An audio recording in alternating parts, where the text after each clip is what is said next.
श्री सिद्धेश्वर महाराजांच्या यात्रेच्या तिसऱ्या दिवशी होम प्रदीपन सोहळा पार पडल्यानंतर रात्री उशिरा भाकणुकीचा कार्यक्रम पार पडतो। मानकरी असलेल्या देशमुख यांचं वासरू दिवसभर उपाशी ठेवण्यात येतं आणि दिवसभर उपाशी असलेल्या या वासरासमोर गूळ, गाजर, बोरं, खोबरं, खारीक, पान, सुपारी आणि विविध प्रकारचं धान्य ठेवलं जातं। वासराच्या हालचालीवरून मानकरी हिरे हब्बू हे पुढची 5 वर्ष कसं असेल याचा अंदाज व्यक्त करतात आणि याकडे संपूर्ण सोलापूरकरांचं लक्ष लागलेलं असतं।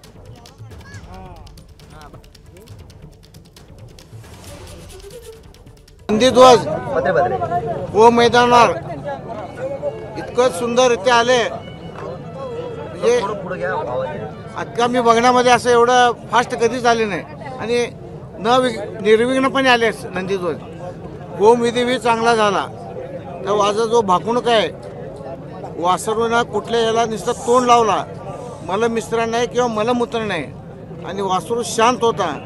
त्यामुळं आमचा अंदाज असा आहे की वासरानं शांत म्हणजे गेल्या वर्षी जी परिस्थिती आहे तेच राहणार असं मला वाटतं। तर आमच्या अंदाजानं स्थिर होईल असं मला वाटतं। पीक पाणी चांगलं होणार, रोग वासरू शांत असल्यामुळे भीतीचं वातावरणच नाही, हे महत्वाचं आहे। रोगराई वासरू शांत असल्यामुळे भीतीचं वातावरण बिलकुल नाही। एबीपी माझा, उघडा डोळे बघा नीट।